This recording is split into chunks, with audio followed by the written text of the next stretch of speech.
আসসালামু আলাইকুম প্রিয় দর্শক বন্ধুরা, আশা করি সবাই ভালো আছেন। আমি বর্তমানে বের হয়েছি ঢাকার উদ্দেশ্যে। গ্রামের কাঁচা রাস্তা ধরেই সামনের দিকে এগিয়ে যাচ্ছি। সামনেই দেখা যাচ্ছে বগুড়া হাইওয়ে রোড, তার অপোজিটেই রয়েছে একটু পেট্রোল পাম্প, যেখান থেকে শুরু হবে আমার আজকের যাত্রা। আমার চ্যানেলে যদি আপনি নতুন হয়ে থাকেন তাহলে অবশ্যই চ্যানেলটি সাবস্ক্রাইব করে বেল বাটন ক্লিক করে রাখুন। আমি উঠেছিলাম আমার এলাকার এক ভাইয়ের কোম্পানির গাড়িতে। গাড়িটা পেট্রোল পাম্প থেকে ছেড়ে ধীরে ধীরে এগিয়ে যাচ্ছে ঢাকার উদ্দেশ্যে। আর আমি এই সুযোগে ফোন হাতে নিয়ে শুরু করে দিলাম রেকর্ডিং। মাঝে মাঝে দেখি গ্রামের দৃশ্যগুলো যেন এক একটা জীবন্ত ছবি। রাস্তার ধারে মানুষজন, ছোট দোকান, দূরের গাছপালা, সবকিছুই এক শান্তি দেওয়া পরিবেশ। তারপর আমরা পৌঁছে যাই মাদ্রাসা মোড়। দেখতেই পাচ্ছেন বন্ধুরা, মাদ্রাসা মোড়ের পরিবেশটা কত সুন্দর লাগতেছে। পাম্প থেকে গাড়ি ছাড়ার সঙ্গে সঙ্গে আমার পিছু ধরে বৃষ্টি, আর যে বৃষ্টি এখন পর্যন্ত আমার পিছু ছাড়েনি। বৃষ্টির ভিতরে মাদ্রাসা মোড়ের পরিবেশ সত্যি দেখার মতো। আর এই পুরো জার্নিটা আমি রেকর্ড করছি তোমাদের জন্য, যাতে তোমরাও দেখতে পারো আমার চারপাশের এই বাস্তব দৃশ্যগুলো, যেখানে আমি প্রতিদিন বেঁচে থাকি, চলি, স্বপ্ন দেখি। অনেকেই কমেন্টে প্রশ্ন করে, আপনি কেন নিজের ফেস দেখেন না ভিডিওতে? আসল কথা হলো, আমি চাই না কেউ আমার মুখ ভালোবাসুক, আমি চাই সবাই আমার কন্টেন্টকে ভালোবাসুক। আমি বিশ্বাস করি আমার ভিডিওগুলোকে ভালোবাসা মানেই আমাকে ভালোবাসা, কারণ আমি আমার প্রতিটি কন্টেন্টে সময় দেই, ভালোভাবে বানানোর চেষ্টা করি। আর সত্যি বলতে গেলে এই ভালোবাসাটাই আমার অনুপ্রেরণা। প্রিয় ভিউয়ার্স, রাস্তার দুপাশের পরিবেশটা সত্যি দেখার মতো। এমন পরিবেশে কে বা না চাইবে তার প্রিয় মানুষটাকে নিয়ে এই রাস্তায় হেঁটে চলতে। সো ভিউয়ার্স, ভিডিও রেকর্ড করতে করতে এক পর্যায়ে সামনে খেয়াল করে দেখি আমি চলে এসেছি ঠিক যমুনা সেতুর আগ প্রান্তে,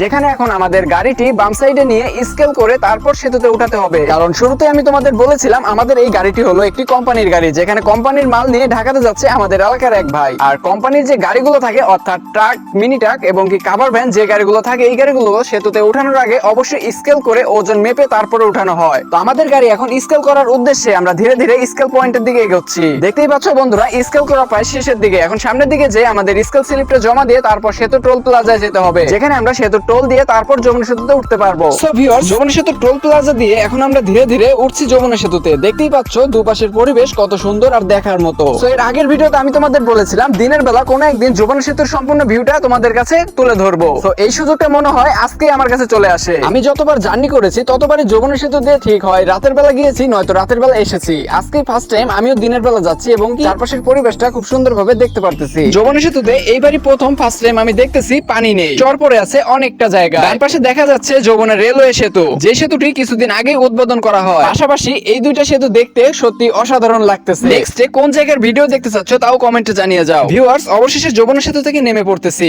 দেখতেই পাচ্ছ ডান পাশে টোল প্লাজা দেখা যাচ্ছে। এখন আমরা সামনের দিকে এগিয়ে যাব। মনে মনে বলতেছিলাম এখনো পর্যন্ত রাস্তায় জ্যাম পেলাম না, আর এই কথা বলতে বলতেই হঠাৎ করে সামনে দেখি অনেক বড় একটি জ্যাম লেগে গেছে অলরেডি। জ্যামে প্রায় 3 ঘন্টা আটকে থাকার পর অবশেষে আমি আমার গন্তব্য স্থলের খুব কাছাকাছি চলে আসি। সামনে যেই আমাকে নেমে যেতে হবে, আর ভাইয়া চলে যাবে সোজা ঢাকার উদ্দেশ্যে। ঢাকা মূলত আমার আশা, আমার ফ্রিল্যান্সিং আইটির একটি ব্র্যান্ড অ্যাম্বাসেডর প্রমোশন পার্টি উদযাপন হবে সেখানে। তো ভিউয়ার্স, দেখতেই পাচ্ছ এদিকে রাতও হয়ে গেছে। ভিডিওটা এখানে স্টপ করতে হলো কারণ হঠাৎ করেই আবার বৃষ্টি শুরু হয়ে গেছে। সকালের শুরুটা চারপাশ দেখতে কত সুন্দর লাগতেছিল। ভাবছিলাম যে এখন বের হয়ে চারপাশটা একটু ঘুরে দেখবো, কিন্তু যে কাম সেই কথা, হঠাৎ করে আবার বৃষ্টি শুরু হয়ে যায়, যার কারণে বাইরে যে আর ঘুরে বেড়ানোর মতো সময় হলো না। এদিকে 10টার সময় আমার যেতে হবে ব্র্যান্ড অ্যাম্বাসেডর পার্টি উদযাপনে। এখন বাজে প্রায় 8:30, অর্থাৎ আমার রেডি হতে হবে। বাইরে যাওয়ার মতো সময় পেলাম না। দেখা হবে নতুন আরো একটি ভিডিওতে। সেই পর্যন্ত সবাই ভালো থাকবে, আর অবশ্যই আমার চ্যানেলটি সাবস্ক্রাইব করে বেল বাটন ক্লিক করে রাখো। Bye bye, tata, good bye.